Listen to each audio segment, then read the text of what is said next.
এই বাংলাদেশ থেকে যারা লোক এসেছিল, একটা ধর্ম বিশেষের লোক যারা এসেছিল, ওরা ওখানে আস্তে আস্তে করে সব যত জিনিসগুলো খালি ছিল সব ক্যাপচার করে নিয়েছিল, রাইট? ওই জিনিসটা আমাদের পশ্চিমবঙ্গে আছে। আপনি যদি দেখেন 1947, 1971, তাই জন্য তো ওখানে IMDT অ্যাক্ট বানানো হলো, ইলিগাল মাইগ্রেশন ডিটেকশন অ্যাক্ট, আপনার এই আসাম অ্যাকর্ডের মধ্যে হলো। কিন্তু আমরা কি করতে পেরেছি? কতগুলো ডিটেনশন সেন্টার হলো, আমরা কিছু করতে পেরেছি না। আমাদের কাঁটাতাড়ি আজকে ঠিক নেই।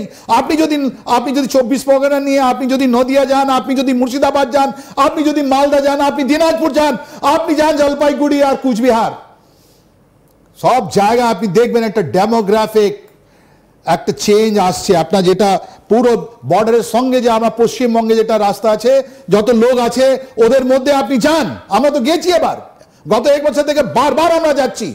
ওখানে কোনো গভর্নমেন্ট নেই। ওখানে কাদের?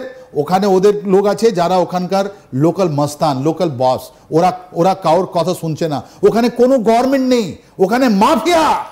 ওরাই আপনাকে ভোটার কার্ড দিচ্ছে, ওরাই আধার কার্ড দিচ্ছে, ওরাই জন্ম প্রমাণপত্র দিচ্ছে, সব দিচ্ছে। আপনি এটা বলতে পারেন বাবার বয়স 52 আর ছেলে বয়স 40 বছর, অনেকগুলো কেস এরকম হয়েছে। এবার 21-এ যদি ইলেকশন এতে নেই, তাহলে পেছনে যান 16-তে আছে, 18-তে আছে। ওরা এই যে ইলেকশনের যেটা আছে, ভোটার যেটা আছে, ওরা একটা গ্রুপ বানিয়ে নিয়েছে। এটা সবাই বুঝতে পেরেছে, পুরো ইন্ডিয়া বুঝতে পেরেছে যে আমাদের পশ্চিমবঙ্গে এই যে ভোটার লিস্ট আছে বর্ডার এলাকার কাছে, ওখানে মাইনরিটি যারা আছেন, ওরা ভোটার লিস্টে মানে আধার কার্ড নিয়ে, আপনার জন্ম প্রমাণপত্র নিয়ে, সবকিছু নিয়ে ওরা একটা চক্র চালাচ্ছে। আর ওই চক্রের মধ্যে ওখানে পুরো জিনিস চেঞ্জ করে দিয়েছে ওরা। মানে একদম ডিরেক্ট প্রধানমন্ত্রী আজকে লালকেল্লা থেকে তো রাজ্যের বিজেপি নেতাদের কাছে একেবারে অস্ত্র তুলে দিলেন। দেখুন, উনি বিজেপি নেতারা এটা এক্সপ্লয়েট করতে পারবে না, এটা আমি জানি না। কেন যে আমাদের বলা হয়েছিল কি আমাদের পশ্চিমবঙ্গ যেটা আজকে ভাবে পুরো বিশ্ব নেক্সট ডে ভাবে, এটা what Bengal thinks today rest of the country thinks tomorrow, ও পরিস্থিতিতে এখন নেই। এখন প্রস্তুতি আছে এই যে বর্ডারের কাছে যতগুলো শেখ আর এসব আছে যারা স্মাগলার আছে, এই 400 কিলোমিটারে যেটা আমাদের ধাপ্পাবাজি করা হচ্ছে, ওদের যে হাজার হাজার কোটি টাকার যেটা স্মাগলিং হচ্ছে, আমি বলে দিচ্ছি আজকে ইনফর্মাল ট্রেড হচ্ছে, 1 ঘন্টার একটা রেট লাগানো হচ্ছে। ওরা এখন রাজ্য করছে, ওরা বলছে আমি 60% রাখবো, 40% স্টেটকে দেবো।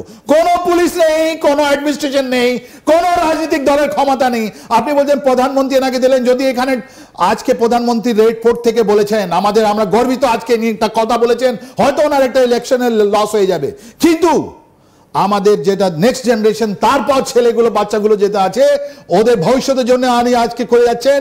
এটা আমরা ইতিহাসে ওনাকে মনে রাখবো যে একজন একটা যুগ পুরুষ ছিল যে বলেছে যে এইটা ডেমোক্রেটিক ইনভার্সন, এটা কনস্পিরেসি মামলায়, এটা মাদ্রাসা, এটা মস্ক, এটা সব বানিয়ে ওরা একটা নতুন জিনিস তৈরি করছে, যেটা আমাদের প্রজন্ম জন্য, নেক্সট জেনারেশন জন্য অনেক ডেঞ্জার হয়ে যাচ্ছে। সিকিউরিটি তো আছেই আছে, সঙ্গে সঙ্গে আমাদের যেটা ইকোনমিক সিচুয়েশন আছে ওটাও অনেক খারাপ। ওরা কিছু করতে দিচ্ছে না। কাটা তার একটা ন্যাশনাল ইস্যু আছে। আপনি 400 আপনি বলছেন এরকম পরিস্থিতি বানিয়ে দিয়েছে কি ওরা ওটা কাটা তার দিতে দিচ্ছে না।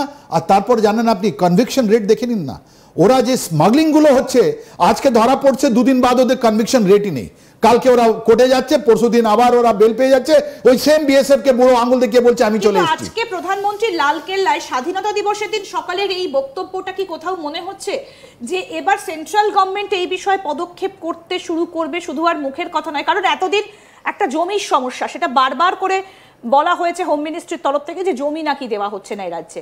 তাহলে কি এ রাজ্যে একেবারে আঙুল দেখিয়ে দেওয়া হলো যে কেন্দ্রীয় সরকার প্রজেক্ট শুরু করছে, এবার জমি দিতে বাধ্য হবেই হবে? আমি তো বলবো গুলি চালাতে আরম্ভ করো না। I demand, I request prime minister, যেরকম অপারেশন সিঁদুরে আপনি আর্মিকে বলেছিলেন ফ্রি হ্যান্ড, আজকে বিএসএফ কে ফ্রি হ্যান্ড দেওয়া হোক, মার গুলি, দেখি কে আসছে ওখান থেকে, কত লোক আসছে আর কত লোক যাচ্ছে। এটা লজ্জার বিষয়। আমরা যাকে পাঠিয়ে দিচ্ছি বাংলাদেশে এই গত মাসে, ও আবার ফেরত হয়ে আবার কোর্টে অ্যাপিয়ার হচ্ছে। এটা কি করে সম্ভব হয়? আমরা যদি বিএসএফ এর হাতটা বেঁধে দিই তাহলে এটা সম্ভব হবে না। আমি আপনার টেলিভিশন মাধ্যমে আমি রিকোয়েস্ট করবো আমার প্রধানমন্ত্রীকে যে বিএসএফ কে খালি হাত দেওয়া হোক, ওখানে গুলি চালানো হোক, এটা আমাদের মাটি। আমরা কারোর সঙ্গে যুদ্ধে যাচ্ছি না, কিন্তু আমরা কাউকে আসতে দেব না। এটা কি সমস্যার সমাধান আদৌ করবে এটা? কারণ যারা এখানে এসে গেড়ে বসে গেছে, নাম চেঞ্জ হয়েছে অনেক ক্ষেত্রে, সেই খবর আমরা নিজেরাও দেখেছি যে বাংলাদেশের কেউ একজন এখানে এসে তাদের নাম চেঞ্জ করে ফেলেছে। এইগুলোকে বেছে বের করবে কিভাবে? এটা করতে যাওয়া মানে তো একেবারে একটা অন্যরকম পরিস্থিতি, এটা অশান্তির আঁচ শুরু হয়ে যাওয়া।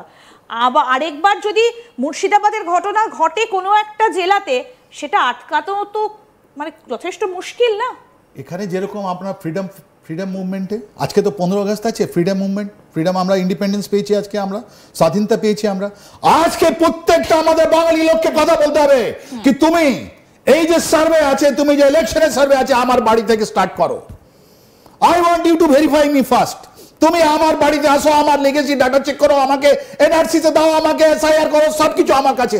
আজকে বেঙ্গলি ফার্স্ট, এইটা আমি আজকে রিকোয়েস্ট করব প্রত্যেকজন আমাদের যারা সিটিজেন আছে পশ্চিমবঙ্গে, যারা জাতীয়বাদী আছেন, ওদেরকে ইররিসপেক্টিভ অফ রিলিজন, কে আমার বাড়ি থেকে আগে ইনভেস্টিগেশনটা শুরু হোক। আমার বাবা, আমার দাদু, ওর বাবা, ওর বাবা, আমার এডুকেশন সার্টিফিকেট, আমার বার্থ সার্টিফিকেট, আমরা কত ভারতীয় আছি এটা আমার জানার চেষ্টা আছে। এই আমার পাশে যারা আছে ওরা কবে এসছে, কেন এসছে, কিভাবে এসছে, ওরা কি, এটা আমি স্টার্ট করব। তার মানে প্রত্যেকটা বাঙালি লোক এখানে যারা জাতীয়বাদী আছে ওদের জন্য আজকে মেসেজ আছে, আজকে 15 আগস্ট, আজকে আমাদের বাড়ি থেকে শুরু হোক। আই ফার্স্ট, এটা স্লোগান হোক কি আমি প্রথমে আমি নিজেকে দেব, আমি নিজেকে ভেরিফিকেশনের জন্য দেব, তারপর আমি অন্যকে দেখবো কি তোমরা কোথায় কি আছো। এখন প্রবলেমটা সলভ। স্পষ্ট একটা বার্তা দিয়ে দিয়েছেন যে এটা দেশের বিরুদ্ধে একটা ষড়যন্ত্র, এবং আরো একটা বিষয় খুব পরিষ্কার করে দিয়েছেন যে আগের দেশ। আমরা এবার যেদিকে নজর রাখবো, এ রাজ্যের শেষে বিহারে ভোট রয়েছে, সামনের বছর অর্থাৎ বছর গড়ালে এই পশ্চিমবঙ্গে ভোট। সুতরাং সব থেকে যে বড় প্রশ্নটা এই মুহূর্তে উকি দিচ্ছে সেটা হচ্ছে শুভেন্দু বা শ্রমিকের মতো নেতাদের কাছে প্রধানমন্ত্রী কি একটা বড় অস্ত্র তুলে দিলেন?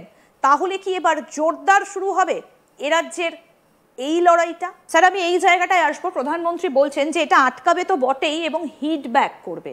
তার মানে কি সরাসরি এই ডেমোগ্রাফি পরিবর্তনের কথাটা তিনি যখন বলছেন, তার সঙ্গে তিনি এই সুদর্শন চক্র সিস্টেমের কথা বলছেন, তার মানে তো একেবারে শুভেন্দু শ্রমিকদের হাতে একেবারে বলা যেতে পারে একদম সরাসরি অস্ত্র তুলে দিলেন তিনি। দেখুন, আমরা ভারতীয়, আজকে আমরা গর্বিত। অপারেশন সিন্দুরে যেটা হয়েছে আমরা গর্বিত। আমিও বিশ্বাস করতে পারিনি কি আমরা এটা করতে পারবো। 7 তারিখ 10 তারিখে যেরকম মারলাম, পাকিস্তান আজ পর্যন্ত ওদের এয়ারক্রাফট, ওদের যে এয়ারফিল্ড আছে ওটা রিপেয়ার করতে, ওদের পয়সাই নেই আমাদের। আমরা গর্বিত, এই সরকার যা করেছে আমরা গর্বিত, নাম্বার 1। নাম্বার 2, এই ফেব্রুয়ারি মাস পর যখন থেকে আমাদের ট্রাম্প এসছেন, আপনি বলুন তো কত হাজার ভারতীয়রা যারা ডাঙ্কি রুট, ইলিগাল রুটে গিয়েছিলেন ওখানে, ওরা ওদের তো চেন করে ওদেরকে কিভাবে লজ্জিত করে এখানে পাঠানো হয়েছে। আমরা তো বলেছি তুমি যদি ইলিগাল রুটে যাও তাহলে তোমাকে ফেরত আসতে হবে।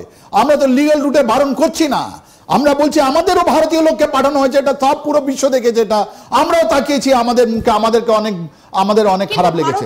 ভারতের পক্ষে কি সম্ভব হবে ঠিক যেভাবে আমেরিকা থেকে ইন্ডিয়ানদের ফিরিয়ে দেওয়া হয়েছিল প্লেন ভর্তি করে, ঠিক যেভাবে ভারতের পক্ষে কি সম্ভব হবে সেইভাবে আবার ফিরিয়ে দেওয়া অনুপ্রবেশকারীদের? আমি তো বলছি আপনি বাংলাদেশের মানুষকে দেখুন না, আজকে সব থেকে বেশি ওদের যা পয়সা রোজগার করছে ওরা বাইরে থেকে রোজগার করছে।